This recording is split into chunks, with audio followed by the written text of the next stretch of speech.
But Facebook, more than any other social channel, allows you to strategically do what TV promised to do 50 years ago. You can have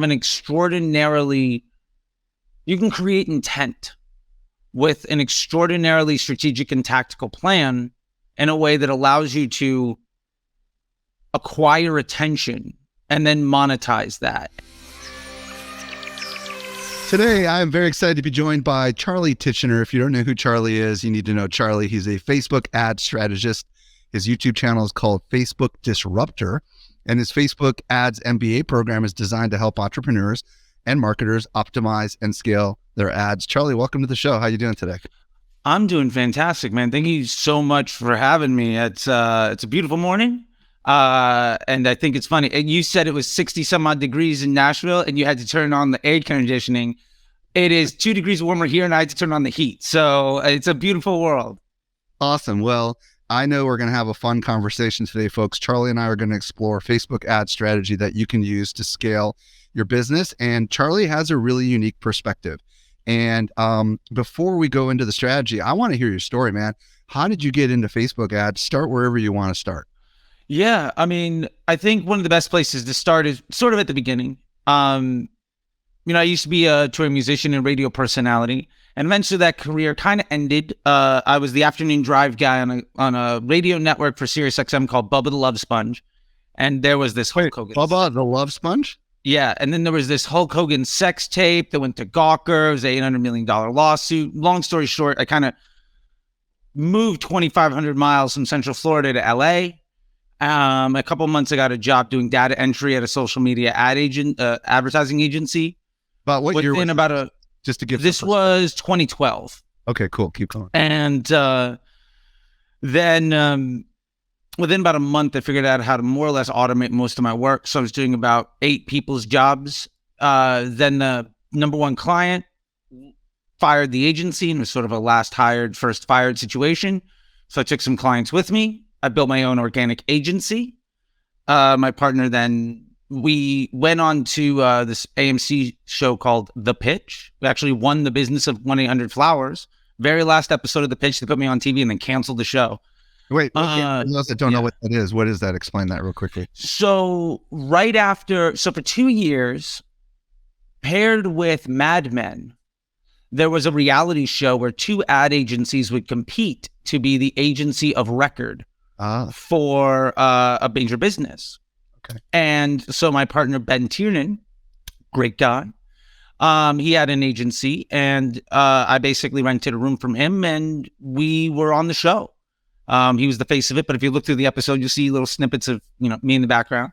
And we won. We beat another agency to be the AOR of 1-800-Flowers to do this crazy thing called using social media to promote a business, which at the time was crazy. It was spend $100,000, but you cannot run any television, search, email, radio. Like you had to use only social media. And our breakthrough idea was basically the concept of social gifting.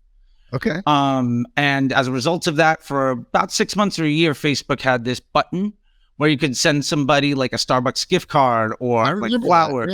Yeah, I remember that. That was a ramification of us winning the show. That was sort of the idea, was that you could get this $5 smiley face cookie and then you could send it to somebody. And so the $100,000 was 20,000 of these cookies.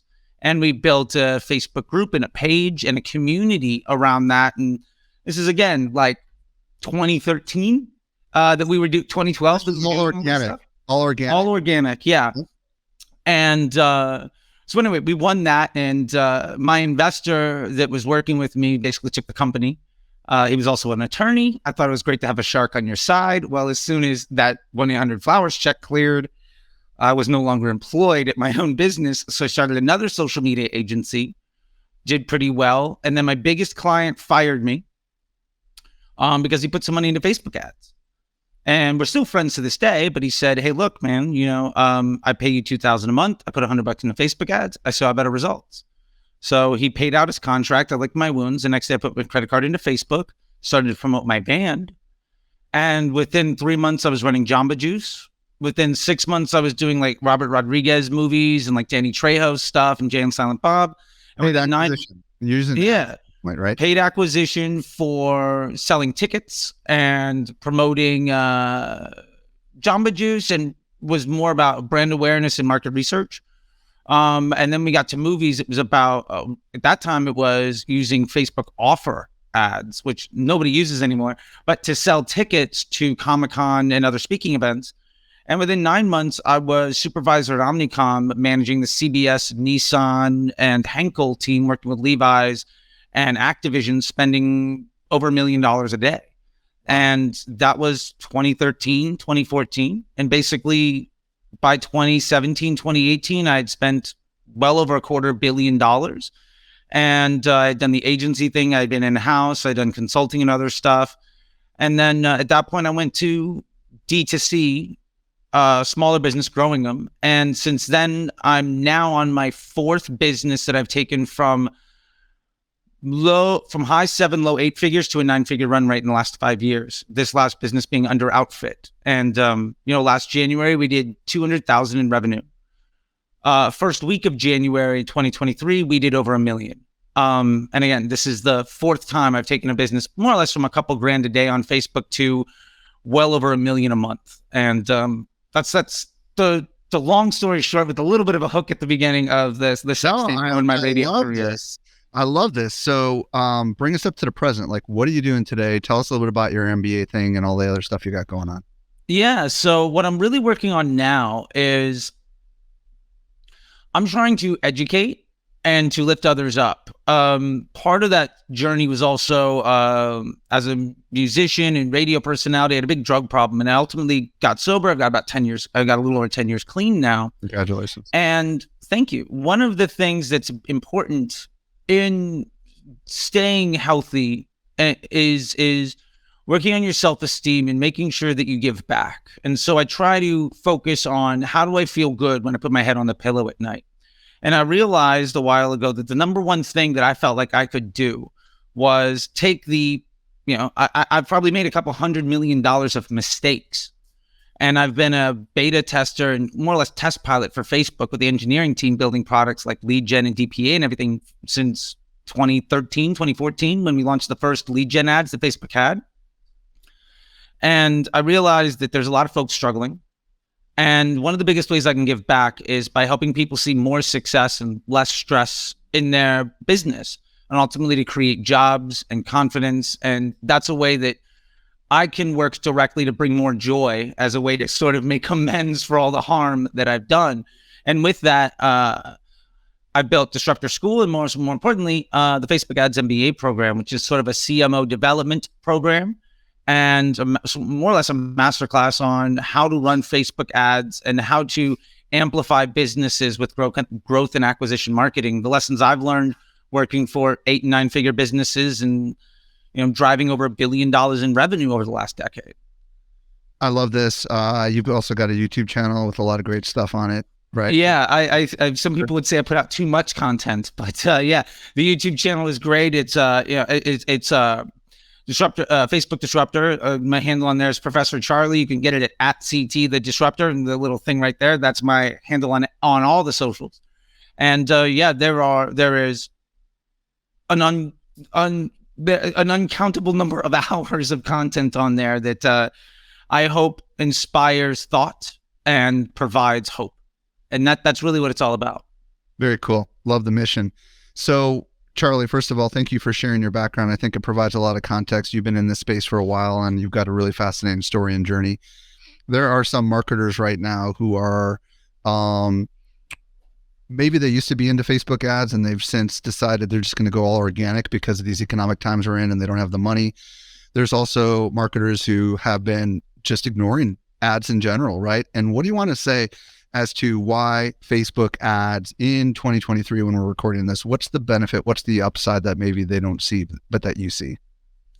Well, I think the number one benefit to Facebook ads is that ultimately, from my perspective, there is no greater force multiplier to the amplification of a business model.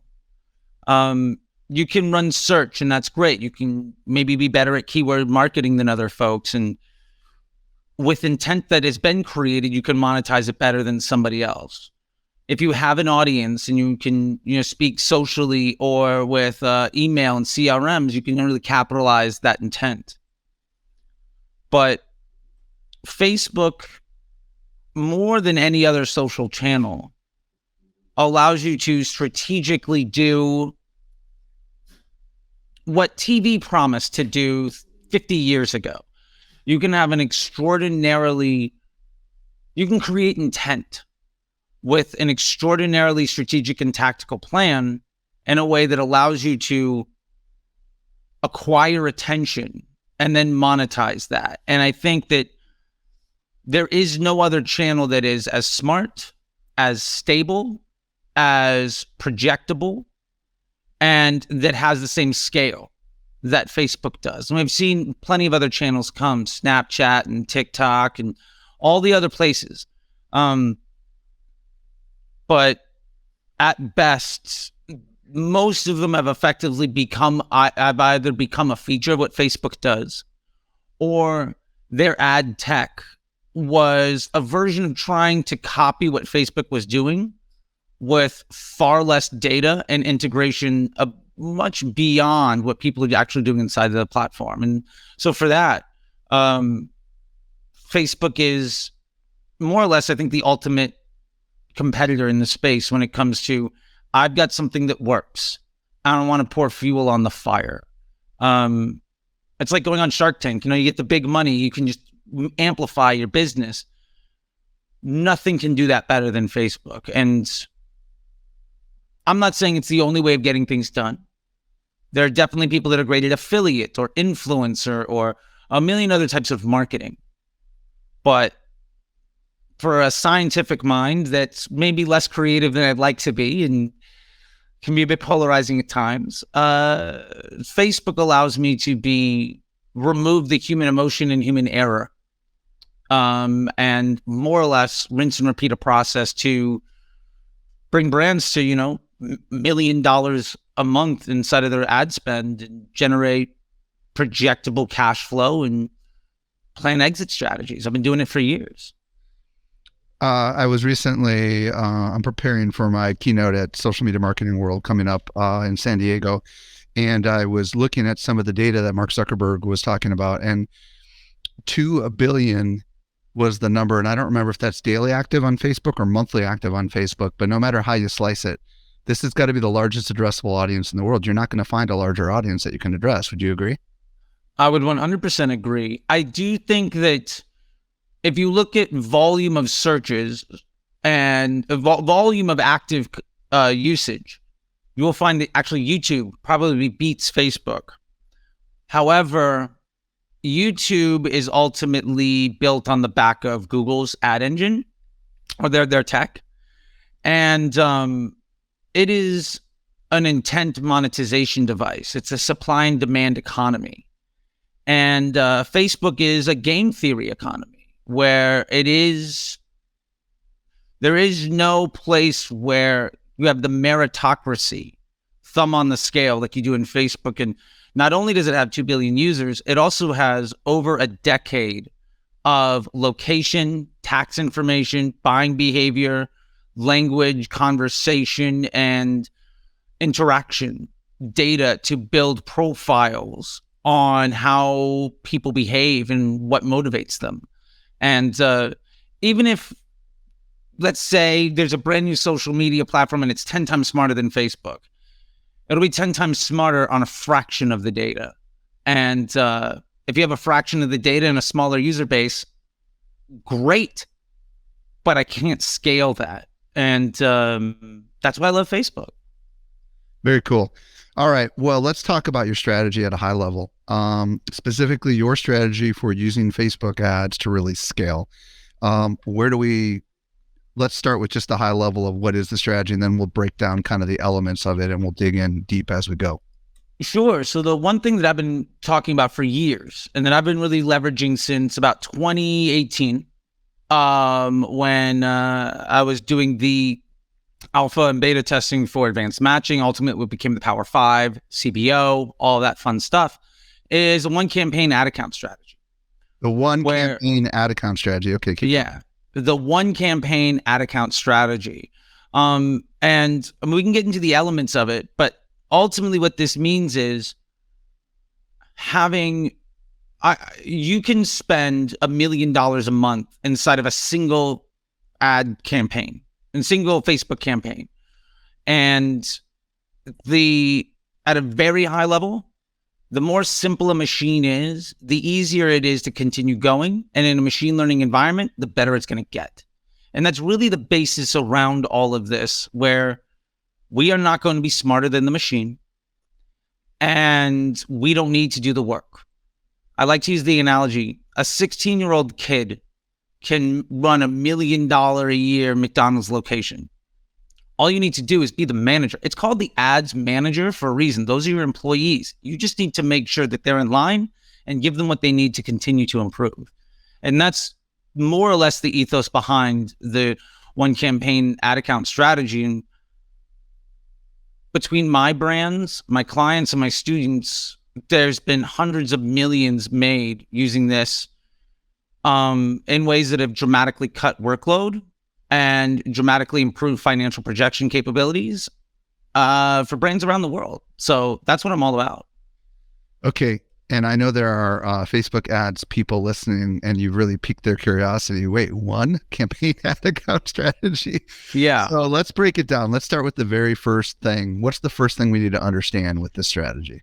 Love it. So the first thing we need to understand with this strategy is that we are using broad targeting. We're not using lookalikes. We're not using interest groups. The idea of using detailed targeting on Facebook is the idea of leveraging obsolete technology. It's like, I'm going to send a message using a Telegram. You can get it there, but there's a better way. And I do mean Telegram in that it's 2 decades or 2 generations of technology old. Now, to start off with interest groups and lookalikes. First, I don't think most people understand how interest groups work. And repeated collegiate studies going back 7, 8 years. I mean, I remember when interest groups didn't exist. I remember when they came on. They were invented to mock what Google was doing with their own targeting parameters. But ultimately, generally up to and well more than 1/3 of the users inside of an interest group are there just by error. Wow. In addition to that, being in an interest group does not imply intent to make a purchase. As a matter of fact, often more than half of an interest group is designated as having an interest in something because they feel negatively about something and have spoken about it. Wow. I like to use the analogy like, if you go to a restaurant and it's all right, cool. If it's the worst service you've had, you tell everyone.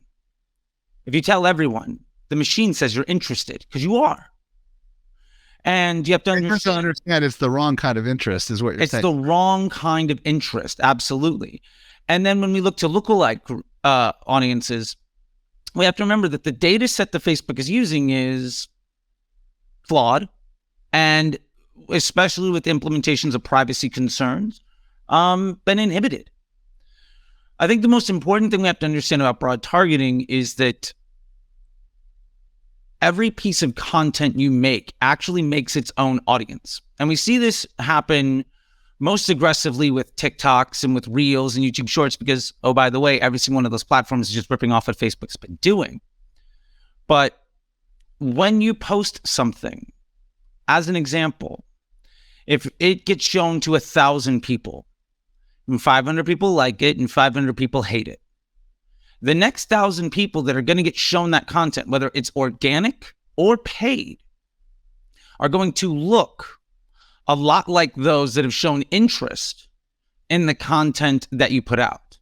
And generally the reasons they saw it in the first place is because they gave signals of intent and interest to the machine. Otherwise, they wouldn't have even seen your first impression. So we have to understand that you extrapolate this out over dozens, hundreds, thousands of impressions. And effectively, every single piece of content, paid or organic, because they both work on the same engine in the back end of Facebook, ultimately curates its own audience. And so ads do the targeting, and they determine their own CPMs. When we put them inside of, when we put multiple ads together, we can also see frequency, how Facebook is using them together. But if your CPMs are high, understand that ultimately that's a signal, even at broad, that your content is a liability to Facebook's business model. And basically the way they penalize you for being a liability is they charge you a premium on the cost of the inventory. If your ads are engaging and people like to see your content, your CPMs will go down. If it is a bother, if that billboard in the sky ruins somebody's sunset, it's going to cost you way more money to show that to somebody. And not only that, but the cheaper the CPM, the more engaging the content, generally speaking, the higher up in the feed and the more likely somebody is to see it earlier in their use. The ad that's shown as the third piece of content in your Instagram feed is almost always far cheaper an impression than the one that shows up 15 minutes into a doom scroll. And so there's a qualitative and quantitative metric to the meritocracy. So when we do broad targeting, ultimately what this means is we are no longer paying extra, because remember, interest groups and lookalikes and behaviors cost a premium. We're no longer paying extra to inhibit the ads from being shown to the people that most want to see them. And that is a fundamental shift, I think, in thinking for most people that have been taught how to do targeting on Facebook by other experts that may have come into social media when it was really easy, or are trained initially in search and display and programmatic and email, where they think about it as an audience first mentality, or maybe they were trained that way. But this is, I think, the biggest mistake in the core of how we run one Facebook ad account. We let the machine do its job, and we hold ourselves accountable for the results that we get, because ultimately we're only buying attention. We're not buying results. Question on the broad targeting concept. I'm not an ads guy, so I'm asking for everybody else who's not an ads. Sure. What does broad targeting mean for someone who's not familiar with the ads interface? I love that question because I get this all the time. Broad targeting is a noun. It is not an adjective. I see people say all the time, well, my audience is really broad. I stacked a whole bunch of things. That's not broad. Broad by definition, when you speak to the engineers at Facebook that built the software, is up to 3 restrictions. It's age, gender, and location. So women 35 and up who live in the United States and Canada, that's broad. Okay. If you stack 20 interest groups and 5 lookalikes, that's not broad by definition, because it's, again, a noun, not an adjective. Got it. So you can say broad targeting can be quite narrow depending on your age range and your location. Is that right? Oh, absolutely. When I was running ads for Pizza Hut and Starbucks, my broad audience may have been like less than a mile. You know, like when I was trying to build the lunch rush for Pizza Hut, or when we were doing tests about seeing, can we hit morning commuters with Starbucks ads before they leave their house, and then track if their phone's Bluetooth device also connects to a point of sale device. That audience might have been 10, 15,000 people. But by definition, because again, broad is a noun, not an adjective, it fit the format of what we call broad targeting. There's some people whose heads are exploding. They're like, well, I sell B2B this, right? How is broad targeting going to work for me? Or I am this, you know what I mean? Like, what do you want to say to those people who just can't wrap their head around just age, location, and gender? I love it. And there's 2 things that I'll say. 1, Facebook is software, just like Canva, just like Microsoft Excel, just like Grand Theft Auto. It doesn't care who you are. It works the same for every single person. Your business model, your intentions, your, niche doesn't matter. Facebook doesn't care. It's a meritocracy-based, optimized CPM, attention-based economy that works on game theory and signals. Signal theory, for you economists out there, it's a signal theory and game theory marketplace. That's how Facebook works. The second thing that I'll have to say is, remember that your ads are ultimately creating their own audience. So if the attention you're buying isn't getting you the results that you want, well, then you have two issues. Either A, your ads are not appealing to those people that you want to speak to. You're not getting the right kind of attention, like a child that cries because it wants food when really it should just learn to ask. Or your after the click experience isn't good. You might have the best ads in the world and the best targeting in the world and all of these other things. But when somebody clicks on your landing page, it's a bad experience. And inside of Facebook, they're tracking what happens. And if your post-click experience is no good, well, Facebook's not going to show your ads to the right people because there's somebody else, one of your competitors, that has probably a objectively far worse ad, but a much better post-click and user experience. They're going to get all the top impressions. As a for instance, to explain this, when I was running New Balance, their ads, not the business. I wasn't former CEO of New Balance, for what it's worth. When we were doing the advanced matching tests to build the Power 5 back in 2017, 2018, I was senior ad ops at a place called Hyphen. We did studies with Facebook engineering and measurement team and found that even at broad, what we would consider to be cold prospecting, when our ads were more engaging and we had lower CPMs than our competitors, our first touch with a customer, over 2/3 of them were people that had been on a product page or abandoned cart with another sneaker company buying a competitive product. We were winning that business because we were better partners. We treated our vendor with respect. And ultimately, we won the game, which is the way I look at all this stuff. We won the game by being a better business partner with Facebook, with Facebook in general. Yeah. And I see a lot of folks that say, well, Facebook's not my business partner. They don't treat me with respect. They charge me all of these things. And my question is, how many other vendors do you have where your way of dealing business with them is to disrespect everything that they ask for and then blame them when they don't treat you well? That doesn't work literally anywhere in the world. Why would it work on Facebook? It doesn't. So my advice is make content that your target market wants to see. Well, if you're getting that content, improve the after the click experience. Yeah, this is a great transition to the second part of your process, right? Which we talked about first, broad targeting. We spent some time on this because I know some people needed to wrap their head around this, right? Age, gender, location, right? So the second part of your step is obviously this creative stuff. So let's zoom in on what do we need to, because obviously broad targeting with horrible ads isn't going to work, right? So what are we thinking about with the second step? So the second step is something we call the 3-2-2 method with dynamic creatives. And I'll give this preface. Yeah, start with dynamic creative and explain what that is. First off, dynamic creatives is an option that happens at the ad set level with a campaign. And it allows you to put in multiple creatives, multiple copies, multiple sets of headlines and CTAs and descriptions and all of these other things. And what it does is it allows Facebook to assemble all of the data, to collate all of the data of every impression, to ultimately pick and choose the formatting and the structure and the layout to make the best experience for their users. Now, I will also say this.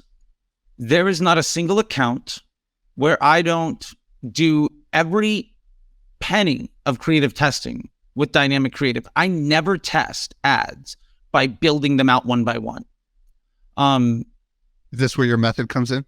That's where the method comes in, because I see so many people guessing what people want, especially creative directors that think they're very smart. And hey, look, a lot of them are, but they're not using the tool. So with the 3-2-2 method, The 3-2-2 is 3 creatives, 2 primary text, 2 headlines. We don't test CTAs. We never use descriptions or anything else. And what this means is that dynamic creative ultimately has 12 permutations. It also means that when we want to go and analyze the results of that test, we can go down to delivery and break down by dynamic creative element. We can understand with an extremely high level of confidence in binary decision making. First, did this test ultimately deliver an outcome that I'm happy with? If the answer is yes, great. What had the highest contribution to that result? What primary text, what headline, what copy, what image, what creative? So wait, are we getting that head a little bit on the scientific side of it? Let's. No, I think this is just like why the dynamic, because one of the biggest issues that I see with dynamic creative, people say, well, I don't know what worked. Yeah. And so when we're looking at dynamic creative, we can ultimately see where the spend goes. Got it. And we can also hit preview Facebook posts with comments to have Facebook show us what post IDs got the most engagements, and they ultimately sort it by what Facebook determines estimated action rate, which is why we're using dynamic creative more than anything else. Because we want to optimize towards that metric. So 3 creatives, when you say creatives, I'm assuming you mean like visual or video, right? Yep. And primary text is the text above the creative, is that correct? Yep. And then the headline is what's below the creative, is that correct? Correct. So how do we, if we've only got 3, 2, and 2 here, how do we pick the best ones so that off the gate, right? I know eventually we're going to use a method to test and stuff, but out of the gate, do you have any suggestions on how to create good creatives, primary text, and headlines for the beginning of the process? Yeah, I love that. I think, learning where to start is great. First thing that I do is I ultimately want to understand that I want to do my testing by concept. So I try to think of maybe customer avatars or what marketing angle or pitch am I ultimately trying to test to see what is the best version of it that I can deliver. Now, if I've never run ads before, I probably, hopefully, still have a plethora of data that I can use. What are the headlines that I'm using in my emails? What are the words that I'm using on product pages and landing pages? What are the images and videos I'm using on social media or on my web page or when I'm talking to folks? That's generally a great place to start. If you've had an Instagram account for a year but never run ads, what's your best engaging content? That's a great place to start. Because the organic side and the paid side of Facebook runs on the same machine. Anything that works organically is going to have a leg up when you run it as paid media. It earned reach and engagements. When you run it as paid ads, it's going to earn attention better, more than likely, than something that you're just taking a shot in the dark at. So it's generally the first place I go to is what is my asset pool that I already have? And based on open rates of emails and engagement rates on social media and CRO efforts I've taken on my landing page, I already have. Or even views on YouTube videos, I would imagine. Sure. Absolutely. Yeah. Views on YouTube videos, what went viral on TikTok, etc.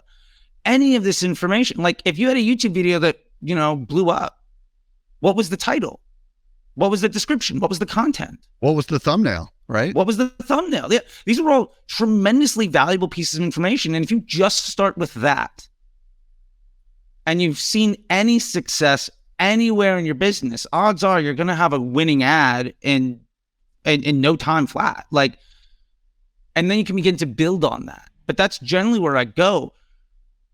Organic, social, CRO, email marketing. These are tremendous ways of ultimately conducting market research to see what would work when you pay money for somebody to pay attention. Because at the end of the day, an ad is just a Facebook post that you're paying money for people to see. So if you already know people want to see it because it was a good YouTube video, like you said, or it was an email that had a great open rate and engagement or some great click-through rate on your website, start there. That's the lowest hanging fruit you can possibly have. You've already validated those elements. And that's generally where I start. There's some people listening right now are thinking, but what about the call to action, Charlie? Sure. How, because my organic stuff might not have a CTA, right? Maybe it's just brand awareness or whatever. Like, how do I, if I just got 3 creatives, 2 primary texts, 2 headlines, what about the CTA? What do you want to say about that? I think that's a great point. What I will say is the actual call to action button on Facebook, I've done probably $100 million in testing to see over the years whether that moves the needle. And the honest truth is, keep it simple. Are you trying to get somebody to educate? You learn more. Are you trying to sell something? You shop now, etc. Moving that doesn't do it. Calls to action in your copy. This is where we'll look to, what drove engagement on social, what drove clicks through email, what improved conversion rates on my website. And I will just incorporate those. And I do want to also say this. Sometimes the number one primary text you can use is none at all. Sometimes you don't need those things. Because remember, when somebody sees a Facebook ad, we know that it's an ad. We're already aware that we want to click. One of my heroes in advertising, Ogilvy, said, say as much as you can in as little as possible. If your ad stopped the scroll, remember the average person swipes the height of the Eiffel Tower on a daily basis. If you were able to, technical term is thumb stopping, you might have already gotten enough interest for them to look more. If you get the sale and then keep selling, they might walk away. If you have primary text above your image or video, that might be enough information to say, actually, I don't want to look. When really, as soon as they went to your landing page, you might have had the sale. So I just want to say that sometimes the best call to action is not using one at all, because the ad itself, consumer behavior, we already know that this is something we can click on. Creative, image versus video. What's your thoughts on this? Because I've seen some ads that look like they're personal posts because they have images on them. And I'm just curious what your thoughts are on that. Vertical images, square. Yeah. What are your thoughts on this? Just based on what maybe your most recent, obviously the answer is test it, but what's your thoughts? Should we test 3 videos, or we should 1 video and 2 images, or what's your thoughts on this? Generally speaking, I like to keep within the 3-2-2 all my creatives of the same format. I see. Okay. And what I mean by that is not just image or video, but also the same size. When we're running stuff in the broad targeting, it's not just broad targeting, but we're also doing automatic placement. So we're not optimizing towards Reels or Stories or Instagram or Facebook. If you want your ad to be shown in a place, make content where that is the place that it is best displayed. And you will see the vast majority of your spend getting delivered there, if Facebook also deems that your objective is what they're seeing. That being said, I am a big proponent of do what is best for your business. I know plenty of people that will swear UGC is all you need. Great. I know a $100 million leather company that hasn't run a single video in 5 years. People might say, whatever the trope is for your business, I'm not interested in being hopefully as good as the bottom feeders of the top 100, top 80%. What works best for brands is by leveraging what they do well. And your brand identity and the way that you communicate with your customers, I would much rather have an image that feels and looks and is done well exactly like my brand than do a video that isn't good. Vice versa, I'd rather have a great video that explains everything than a really poorly produced image. So I think the number one thing is stay true to what you're good at and lean on that. Leverage your assets and your skill sets. There is no such thing as a best format. There is no such thing as a best type of content. But the best way to lose is by playing a game where your competitors are better than you.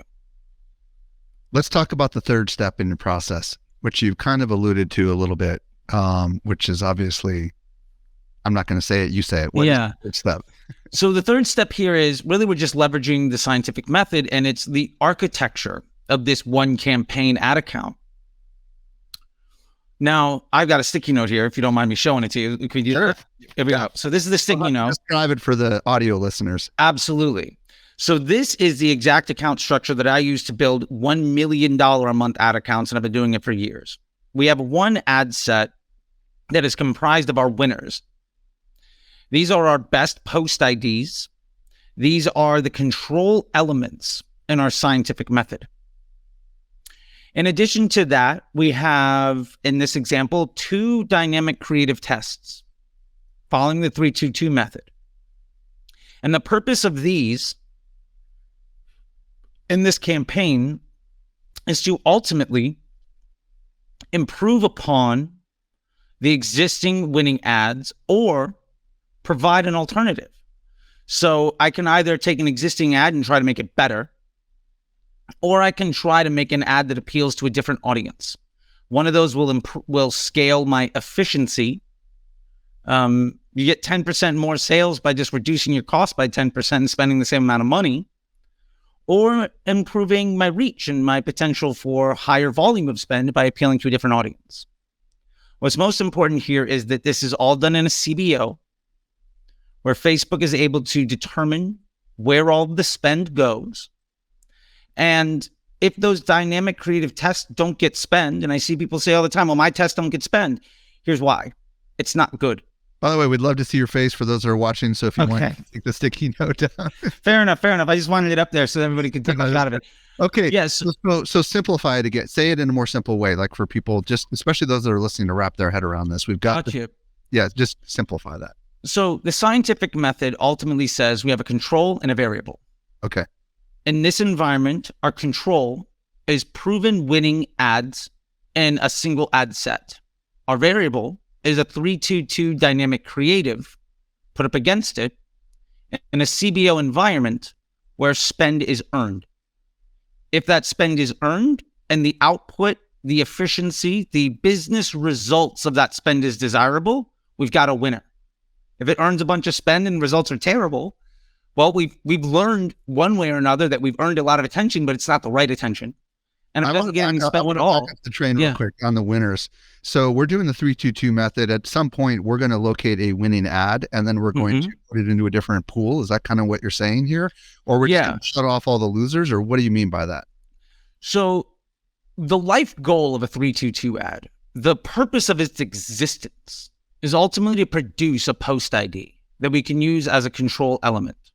Every variable ultimately is there to either improve upon a control or be a loser, right? We're just trying to establish new benchmarks.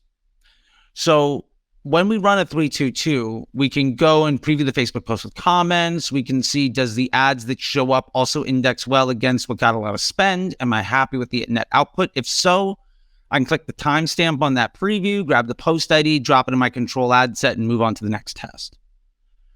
If for whatever reason I'm not happy, or the data doesn't line up, or the posts that are in the preview don't match where the spend goes, then we're not at a place yet where we can have high confidence in the output. And it's all about binary decision making with the highest amount of confidence that we can have. Remove human error and emotion from the situation, because ultimately you've got the world's greatest intent creation device doing market research across the smartest machine ever to do it. You should probably listen to what it's telling you. Okay, so this is important to dig in just for a minute here. So we start with these 3 creatives, 2 primary texts, and 2 headlines. We broad target them. Eventually, after analyzing them, we're going to determine that one of them seems to be outperforming all the rest of them, right? And one post ID from that dynamic creative test. Yeah. And maybe we'll run another broad targeting to the exact same group or a different group, and then we'll get a winner, and then that'll be a control. Like, help me understand that part of it. Yeah. So generally speaking, I don't like to test more than 2, maybe 3 things at once in my dynamic creatives. Part of a test is to reduce the number of variables. If I have 5 tests going on in a CBO environment, I'm sacrificing confidence for volume. And I'm also forcing myself to have lower confidence and have a longer timeline to getting to an answer, because I have to split my assets up amongst greater amount of investments. And where spend is delivered isn't because it was better than a control and better than the other test. It was that plus times 5 or times 10. If you're running 10, 20, 30 different creative tests, you have no idea why things are working. You're introducing so much volatility to the data. So ultimately, when I get a winner, throw into my control element and I start another test. I want to always be testing. I want to always be strategically either trying to scale my efficiency or scale my volume, depending on what my business objective happens to be. Sometimes you don't want to spend more. Sometimes you want to, get more profit for the money that you do spend. Sometimes it's vice versa. Solve that business problem with your creative testing, because ultimately your creatives determine your CPA, and your CPA should match your business objectives. We're not looking at silly things like ROAS or any of that stuff. We're trying to acquire profitable customer journeys at a cost that is desirable. So what I think is fascinating about your model as I piece it together is that we're doing broad targeting combined with this testing, this 3-2-2 model, with the objective of finding which variation Facebook seems to declare as the winner. So Facebook's doing all the hard work for us, right? They're figuring out the best combination of the creative, the text, and the headline that gets the ad objectives that you're aiming for, right? I would say one caveat to that, it is getting what it feels is best for its business model. Which should be best for our businesses, right? Yes, but it's not always going to happen. Sometimes you have extremely engaging content that drives no sales. I see. So you might effectively create clickbait. That can happen. So sometimes you have a winner in a test because it gets all the spend, but the performance is terrible. Okay. Good lesson learned. There's something about that people enjoy, but it's not ultimately putting money in the bank. So we have to remember that Facebook is optimizing towards its business objectives. And then we have to align ourselves with, but we have to evaluate, does what meets their business objective also meet ours? And if so, great. And if not, we learn the lesson and we apply that to the next test.